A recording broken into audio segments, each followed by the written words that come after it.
Punjab assembly में मुखालिफ धिर अॻवान मलिक अहमद खान बच्छर के 9 मई केस में 10 साल कैद जो हुक्म ॾिनो वियो आहे। सरगोदा जी दहशतगर्दी टोड़ अदालत मुख़्तसिर फ़ैसिलो ॿुधाईंदे 70 जवाबदारनि खे सज़ा ॿुधाए छॾी। फ़ैसिले वक़्तु मुखालिफ धिर अॻवान अहमद खान बच्छर समेत को बि जवाबदार अदालत में मौजूद न हो।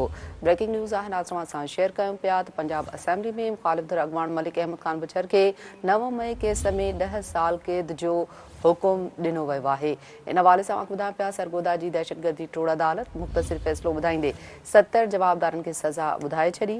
फ़ैसिले वक़्तु मुखालिफ धिर अॻवान अहमद खान बच्छर समेत को बि जवाबदार अदालत में मौजूद न हो।